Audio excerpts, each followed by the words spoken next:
In this week's video, we'll be exploring the versatility of the Humble Knit Front Back Increase. As always, if you'd like to jump directly to a specific point in the video, there are direct links down in the description. There are many types of increases. Some patterns tell you exactly which increase to use and where to use it, while others are more vague. Sometimes you're designing your own project and aren't sure which increase might be the right one. Today, I'll cover how to do the knit front back increase, when and where to use it, and how to plan for placement when the instructions don't tell you directly. You start by knitting the stitch as you would any stitch.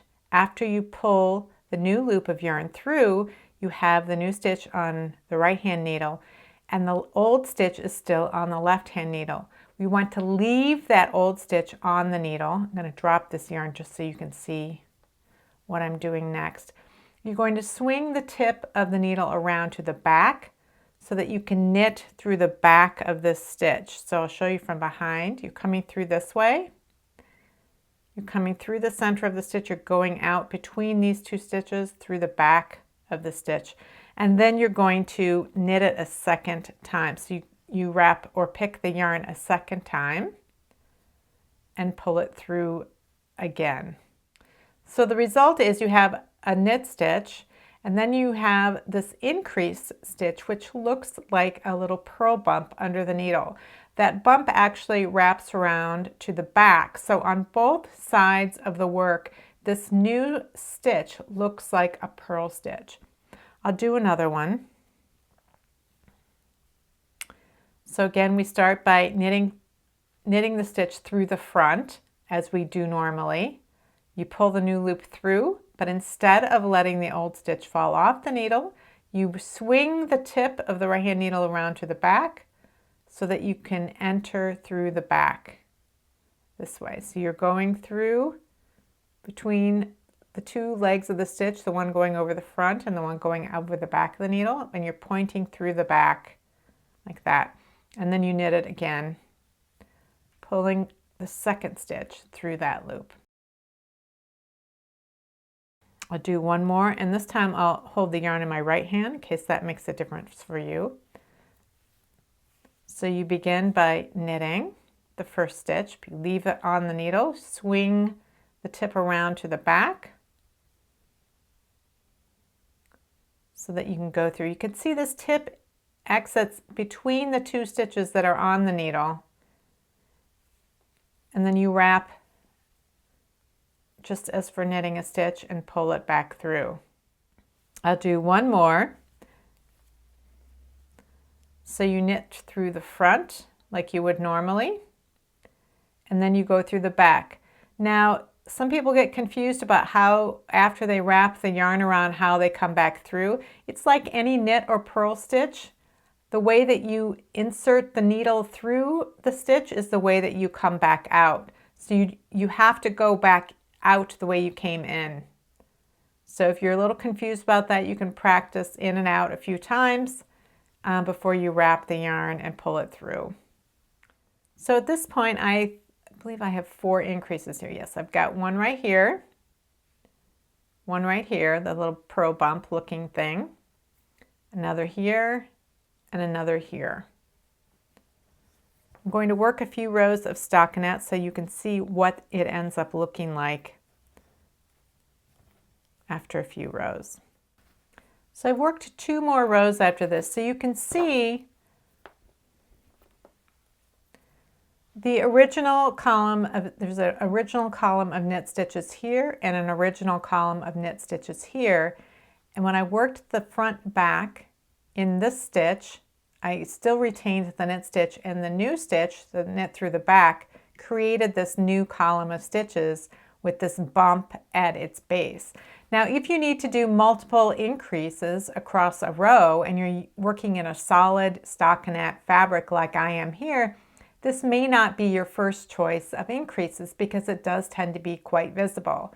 It won't be as visible in variegated yarn, and there are situations in which it won't be visible at all. So let's look at how this increase might be used in other situations. Often when you are transitioning from ribbing to a different stitch pattern, there is a row where you need to do increases, and the knit front back increase is an ideal increase to use in this situation. You place the increase in the last knit stitch before a purl stitch. So in other words, if you were doing knit 2 purl 2 ribbing, you would knit the first stitch normally, and then you would work your increase in the last knit stitch prior to the purl. So here we're going to do a knit stitch, and now I'm going to do my increase. So I'm going to do the knit through the front, then through the back, and I get my extra stitch, looks like a purl bump, and I work the next 2 stitches just as they appear as regular purl stitches. And then if I need to do another increase right away, I would work again the first stitch as a regular knit, and then I work the last knit stitch here as a knit front back. And then I work the purl stitches just as they present on the needle. So what happens is that the increase hides amongst the other purl stitches, and it even hides on the other side of the fabric. So if we look at these 2 knit stitches here on the back side, that's this purl column, but what we see here is that once again we have 3 purl stitches and 2 knits. So on both sides of the fabric it appears as a purl stitch adjacent to 2 knit stitches. So you can work this on a right side or wrong side row, whichever the transition row is for your project, and it will be hidden amongst the columns of purl stitches. Some patterns are very explicit about when and where to use the knit front back increase. For example, this instruction is very clear about when and where to use knit front back. But other patterns are less direct. For example, the instructions shown on the screen right now may seem like you are free to use any increase, but it's actually instructing you to use a knit front back increase. The phrase increase in next stitch is the clue. No other increase is created while working a stitch currently on the needle. Because KFB is a relatively new abbreviation for this commonly used increase, older patterns are apt to present the instructions in what seems to be a less direct way. In other cases, the type of increase and placement is left up to the knitter. If your plan is to use knit front back increases, here's how to plan for them. So here you can, in this swatch, I worked the selvage stitches rolling under a little bit. On this edge of the fabric, I knit the first selvage stitch, then I worked a knit front back in the second stitch. On this edge, I worked, here's the column of the second stitch in from the edge. I worked a knit front back in this stitch, and then I worked the selvage stitch. And you can see that that places the bump and the new column of stitches here, it places it 2 stitches in from the edge on this side and 1 stitch in from the edge on that side. So if you want to use the knit front back as a decorative mirrored increase on edges like this, you need to plan them so that you have the bump with the new column of stitches, the same number of stitches in from the edge on both sides. So in order to do that, I've done that up here. Once again, I worked the first stitch, the selvage stitch, and then I worked the knit front back, which placed the new column of stitches between the original second column of stitches and the third column. And then as I got toward the end, in the third stitch from the end, so there were 3 stitches remaining.